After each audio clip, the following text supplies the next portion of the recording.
My family swore I was a Navy dropout. I stood silent at my brother's SEAL ceremony. Then his general locked eyes with me and said, "Colonel, you're here." The crowd froze. My father's jaw hit the floor. I grew up in a family that measured your worth by your uniform. My grandfather was Army, my dad was Marines, and my younger brother dreamed of becoming a Navy SEAL since he was 8. I was the odd one out. The quiet, bookish kid who didn't talk much and kept my plans to myself. When I was 18, I left for the Navy. That's when the whispers started.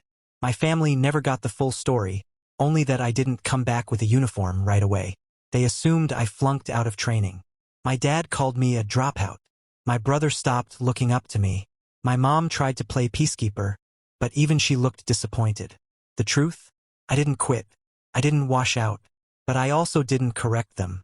I let them believe what they wanted because I was under orders. Strict ones. My path in the Navy wasn't the one most people see. Fast forward more than a decade. I barely came home, except for the occasional holiday where the tension was thick enough to slice.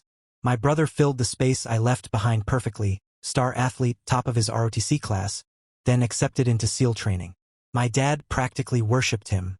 Whenever I came around, it was the same.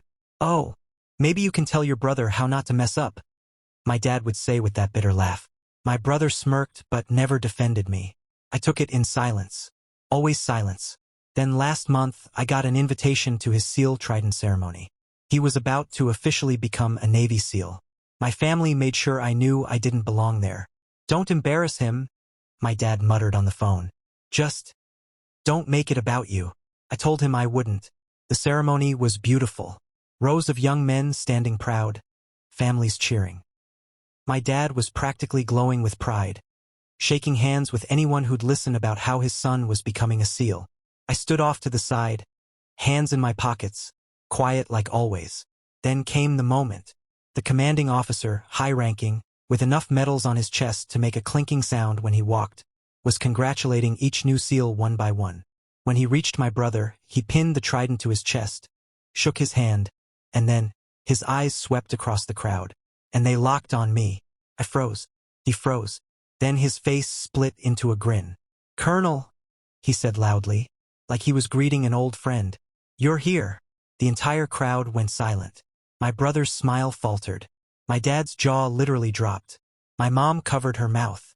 Every head turned toward me, the Navy dropout, who suddenly wasn't what they thought. And I just gave the general a nod. "Wouldn't miss it, sir." The silence after the general spoke could have crushed me if I weren't so used to silence already. For years, silence had been my shield. But now it was like someone ripped the veil off. My brother looked confused, like he wanted to ask, "Did he just call you Colonel?" But his training kept him standing at attention. My dad, though, his face was red, jaw still hanging open. He'd been telling everyone for years that I was a quitter. Now the highest-ranking officer in the room had just outed me as something else. When the ceremony ended, people swarmed my brother. Congratulations, hugs, photos. My dad didn't join in. He came straight at me. "What the hell was that?" he hissed. "Colonel? Are you screwing with me?" I didn't answer right away.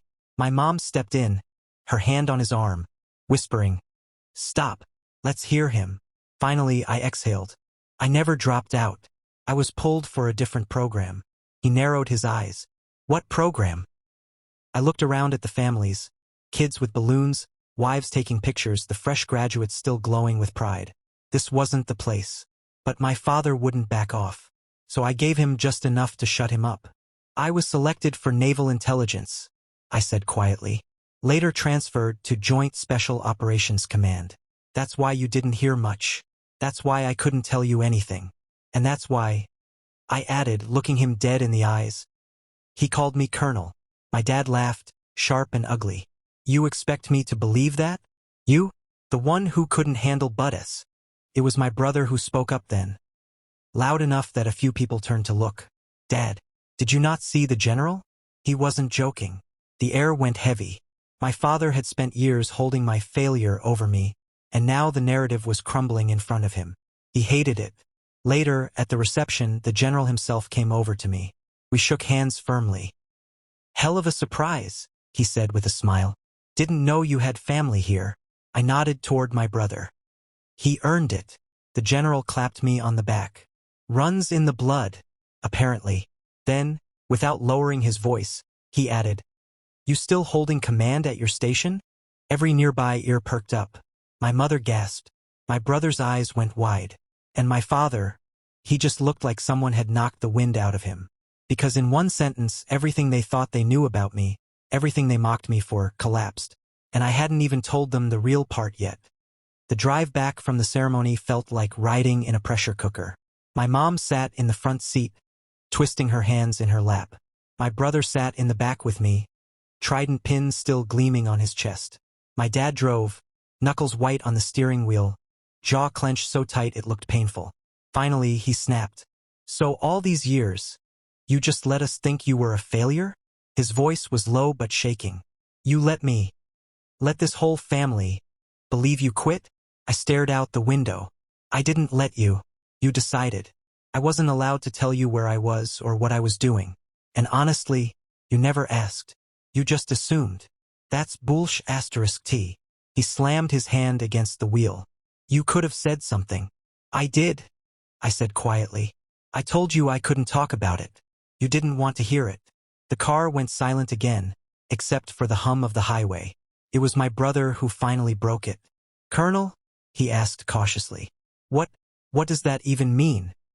"You've been in this whole time." I turned to look at him. His eyes weren't mocking like when we were kids. They were searching, serious, respectful even. "Yeah," I said. "I've been in. Different path. Different missions. While you were training, I was overseas. Africa, Middle East, classified ops. Stuff I can't explain even now. My rank's not for show." He swallowed hard, nodding slowly. "So, all those years I thought you'd quit." He trailed off, looking ashamed. "I was bragging about being the real soldier in the family, while you were actually, I don't even know." My dad scoffed. "Oh, don't let him spin you. This is just some." But my mom cut him off, sharper than I'd ever heard her. "Enough." The car went quiet again. My dad actually shut his mouth. When we got home, I thought it'd end there. But word travels fast in military families. By the next morning, our relatives were calling. My uncle, another Marine, left a voicemail practically yelling, "Colonel? Why didn't anyone tell me?" And for the first time in years, my dad didn't have the loudest voice in the room. At breakfast, he barely touched his food. My mom kept giving me these searching looks, like she was trying to piece together every moment she'd misunderstood me. And my brother, he didn't stop staring. But it wasn't jealousy. It was something else. Respect. Later that day, he pulled me aside. "Listen," he said. Awkward. Like he was still getting used to the words. "I know I've been a jerk all these years. I believe Dad. I thought you quit. But if you're who that general says you are, I just want to know. How did you do it? How did you keep going?" I looked at him for a long moment, then said, "By not needing anyone else's approval. Something you'll need to learn if you want to survive where you're going." He nodded, quiet. And for the first time since we were kids, my little brother didn't see me as the family dropout. He saw me as something he wanted to become. But my father, the man who'd mocked me for over a decade, he wasn't ready to let go of the narrative he'd built. And he was about to pick the wrong moment to challenge me again. It happened 3 nights later at the family dinner my mom insisted on hosting. She said it was to celebrate my brother's new SEAL status, but I knew it was also her attempt to glue this fractured family back together. The whole extended family was there. Uncles, cousins, neighbors who'd known us since we were kids. My dad thrived in that kind of crowd, an audience to brag to hold court. He kept bragging about my brother, slapping him on the back, retelling the ceremony story for the 10th time. Then, inevitably, someone asked the question. "So what about you?" My cousin said, nodding at me. "Heard the general call you colonel. What's that about?" The table went dead silent. All eyes swung my way. I could have brushed it off, kept things vague. But I caught the way my dad was already smirking, like he couldn't wait to shoot me down. He leaned back in his chair, arms crossed, ready to watch me squirm. So I decided enough was enough. I set my fork down and folded my hands. "I never dropped out," I said calmly. "I was selected for a classified track right out of training. Naval Intelligence first, then Joint Special Operations Command. For the past decade, I've been deployed overseas. Missions I can't tell you about. Operations you'll never hear about in the news. That's why you didn't see me in a uniform at homecomings. That's why I couldn't answer questions. And that's why, I added, locking eyes with my father, the general called me Colonel. A ripple of murmurs spread around the table. But my dad laughed. Loud, fake, almost desperate. Oh, come on. Do you people really believe this?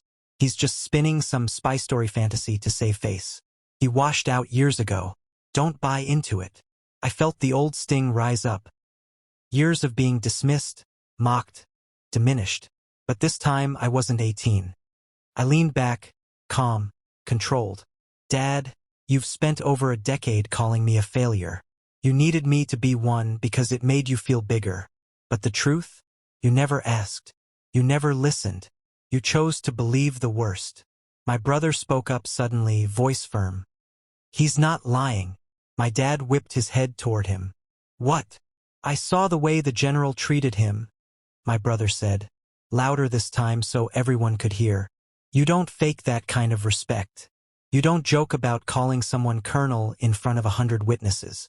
If he says he's been serving all this time, I believe him. Silence. My mother's eyes brimmed with tears. My uncles nodded slowly. A few cousins actually looked impressed. My dad opened his mouth again, but this time it was the general's words, echoing in my head, that stopped him. Colonel, you're here? I stood, chair scraping the floor, and looked around the table. I didn't come back for validation. I came back for family. If that's not enough for you, Dad, that's on you. And then I walked out. Behind me I heard nothing. No smart remark, no insult. Just silence. The next day, my brother came by my hotel before shipping out. He saluted me. Actually saluted me and said, I'll make you proud. For the first time in my life, I believed him. As for my dad, he never apologized. Maybe he never will. But he doesn't get the final word anymore. The truth does.